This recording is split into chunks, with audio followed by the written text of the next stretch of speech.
काल में Fortune hospital एक मरीजों के लिए एक वरदान बनकर सामने आया है। काफ़ी कुछ सुविधाएं मरीजों की सुरक्षा को लेकर इस हॉस्पिटल में की गई हैं। हमारे साथ बातचीत करने के लिए इस वक्त डॉक्टर मनीष वर्मा जी मौजूद हैं। सर, बहुत बहुत स्वागत है आपका। जानना चाहेंगे आपसे कि क्या कुछ सुविधाएं आपके हॉस्पिटल में ऐसी हैं जो दूसरों से अलग हैं। धन्यवाद आशा। धन्यवाद इसलिए कि आपने मुझे इस मौका दिया कि मैं अपनी चीज़ों को बता पाऊँ आपके बड़े प्लेटफॉर्म से, ताकि वो लोगों तक पहुँचे और लोगों में और ज़्यादा जागरूकता पहुँचे और वो अपना हित अहित सोच पाएँ। जैसे आपने कहा कि हमारे हॉस्पिटल में बहुत सारी डिफरेंट सुविधाएं हैं जो बाकी शहर में नहीं मिल पा रही हैं। तो हालांकि ऐसा नहीं है कि बाकी शहर भी बहुत अच्छा कर रहा है, और हमारी भी एक कोशिश है कि मैं उस पहल को और आगे बढ़ा पाऊँ। अगर डिफरेंट की बात करते हैं तो सबसे ज़्यादा कैंसर सर्जरी हमारा हॉस्पिटल करता है, सबसे ज़्यादा बेरेटिक सर्जरी हमारा हॉस्पिटल करता है, सबसे ज़्यादा लैप्रोस्कोपिक नंबर हमारा है। किडनी के लिए हमारा हॉस्पिटल आज की तारीख में सबसे ज़्यादा मशहूर है। हमारे यहाँ डायलिसिस, किडनी पेशेंट, यहाँ तक कि ट्रांसप्लांटेशन की भी सुविधा उपलब्ध होने जा रही है। बहुत जल्दी शहरवासियों के लिए हम लोग ये सुविधा उपलब्ध करा पाएंगे कि वो अब शहर में ही रह के किडनी ट्रांसप्लांट करा पाएँ। इसके अलावा स्किन में बहुत ही सुपर स्पेशलिस्ट काम हो रहा है। ENT में, ऑर्थोपेडिक्स में हमारा हॉस्पिटल जो बेस्ट पॉसिबल है, किसी भी कोने में, किसी भी शहर के किसी भी हॉस्पिटल में जो सुविधा मिल सकती है अधिक से अधिक, वो हमारा हॉस्पिटल देने की कोशिश कर रहा है। और सबसे जो ख़ास चीज़ है यहाँ पर हमारे डॉक्टर्स के बीच का कोऑर्डिनेशन। यहाँ एज ए टीम हम लोग काम कर रहे हैं। हमारे पास सारे स्पेशलिस्ट हैं। स्पेशली ट्रॉमा की अगर बात करें तो ट्रॉमा में सबसे ज़रूरी होता है क्रूशियल टाइम, जिसमें जो लाइफ सेविंग हो सकता है। तो वहाँ पर ज़रूरत पड़ती है प्लास्टिक सर्जन की, एक ट्रॉमा सर्जन की, एक ऑर्थोपेडिक सर्जन की और एक न्यूरो सर्जन की। सर, आपने ट्रॉमा की बात की, तो ट्रॉमा को लेकर क्या कुछ चीज़ें दी जा रही हैं, क्या कुछ सुविधाएं हैं? ट्रॉमा अगर देखें, सबसे ज़्यादा मौतें हिंदुस्तान में किस चीज़ से हो रही हैं तो उसका नंबर ट्रॉमा ही है। रोड साइड एक्सीडेंट हो, रेलवे एक्सीडेंट हो या मारपीट हो, किसी भी तरीके से चोट लगने की मैनेजमेंट को ट्रॉमा मैनेजमेंट कहते हैं।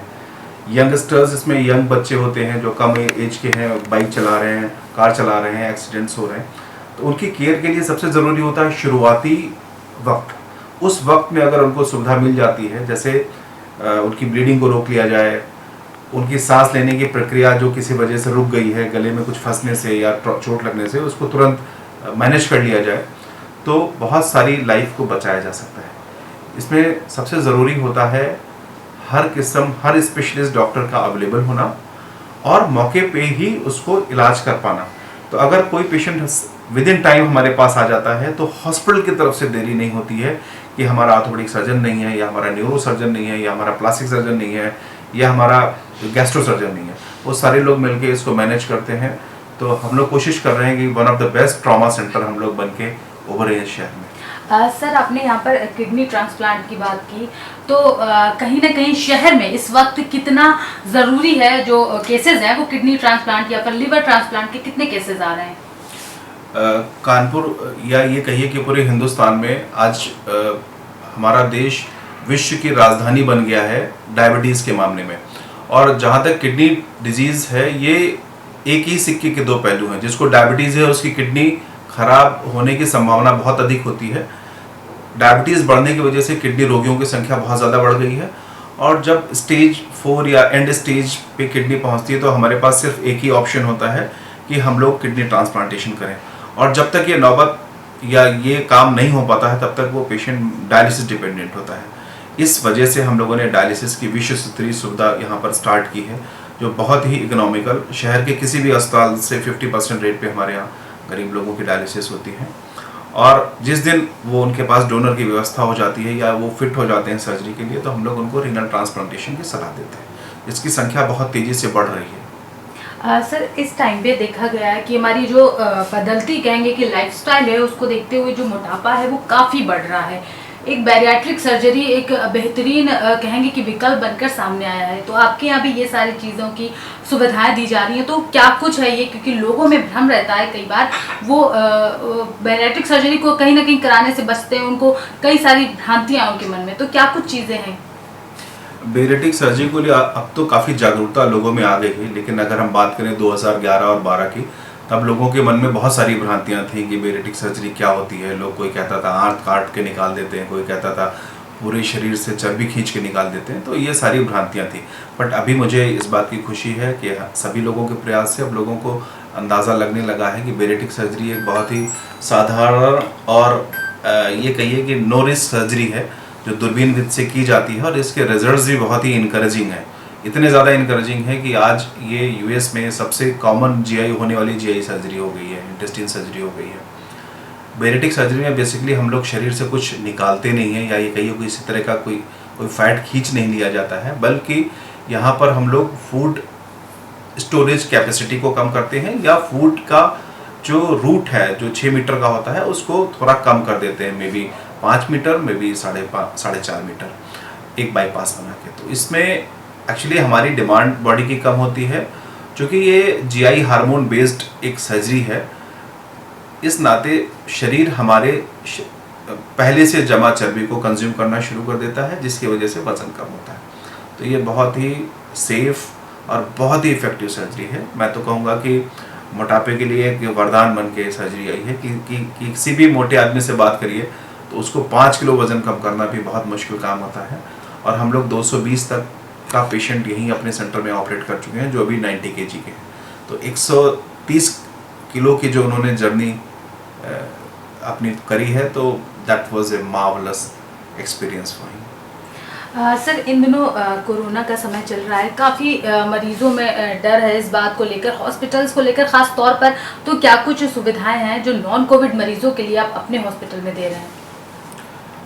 ये एक बहुत बड़ा चैलेंज है कि अपने मरीज़ों को बाकी कोविड पॉजिटिव मरीजों से सुरक्षा करा पाएँ। इसके लिए हम लोगों ने बहुत सारे स्टेप्स लिए हैं, जैसे कि सरकार द्वारा निर्धारित हमने एक फ्लू डेस्क बनाया है, एक फ्लू ओपीडी बनाई है, अपनी रेगुलर ओपीडी को अपने मेन प्रीमिसेस से अलग कर दिया है, यानी कि उसको एक दूसरी बिल्डिंग में हम लोग पेशेंट्स को देखते हैं, वहीं पर असेस करते हैं, और जिन मरीज़ों को भर्ती की आवश्यकता होती है तो उनकी कोविड की जांच कराने के बाद उनको एडमिट करते हैं। रही बात इमरजेंसी पेशेंट्स की, उनके लिए आइसोलेशन वार्ड है, जहाँ पर वो तब तक रहते हैं जब तक उनकी कोविड रिपोर्ट नहीं आ जाती है। कहने का मतलब मेरा ये है कि हमारे पेशेंट पूल में कोई नया पेशेंट तभी जुड़ता है जब ये 100% तय हो जाता है कि वो पेशेंट कोविड नेगेटिव है, जिससे हमारे यहाँ भर्ती मरीजों की सुरक्षा का एक बड़ा स्टेप है ये, जिससे हम लोग उनकी मिक्सिंग नहीं होने देते हैं। जो भी डाउटफुल पेशेंट्स होते हैं, जिनको सांस की दिक्कत है, या लंबे समय से बुखार चला आ रहा है, या उनकी कहीं बाहर से यात्रा की हिस्ट्री होती है, उन पेशेंट्स को स्पेशली हम लोग स्क्रीन करते हैं और पूरी कोशिश करते हैं कि बिना कोविड जांच कराए उनको मिक्स ना होने दें। क्योंकि ओपीडी प्रीमिसेस अलग है, तो इस नाते पेशेंट लोड हमारी मेन बिल्डिंग में ऑलमोस्ट ना के बराबर है। अटेंडेंट के लिए भी हमने संख्या निर्धारित कर दी है कि एक मरीज़ के साथ एक ही अटेंडेंट रहेगा, बाकी भीड़ ना लगाएं। सोशल डिस्टेंसिंग का पूरा फॉलो किया जा रहा है, और यहाँ तक कि हम लोगों ने मास्क कंपलसरी कर दिया है, सैनिटाइजेशन गेट पे ही करा दिया जाता है। इसके अलावा थर्मल स्कैनिंग भी रेगुलर होती जा रही है। ये कुछ है जो हम लोगों ने कोविड से बचाव के लिए प्रयास किए हैं, और अभी तक पूरा प्रयास है कि हमारे मरीज़ सुरक्षित रहें, हम उनको बेहतर सुविधा दे पाएँ। वो यहाँ आके उनके मन में कोविड के प्रति डर को कम करते हैं, उनको एजुकेट करते हैं, क्या करना है क्या नहीं करना है उसके बारे में जागरूक करते हैं। बहुत बहुत शुक्रिया सर आपसे बात करने के लिए। तो आपने जाना कि अत्याधुनिक सुविधाओं से लैस इस फॉर्च्यून हॉस्पिटल में न सिर्फ कई सारी सुविधाएं हैं, बल्कि कोरोना मरीजों के लिए ये एक कहीं ना कहीं वरदान साबित हुआ है उनकी सुरक्षा को लेकर। तो जो ऐसे मरीज हैं जिनमें कहीं ना कहीं इस बात को लेकर डर है, वो इस हॉस्पिटल में अपना बेहतरीन तरीके से सुरक्षा के साथ इलाज भी करा सकते हैं। कैमरा पर्सन मनोज तिवारी के साथ हुमा आलम, दिनार टाइम्स, कानपुर।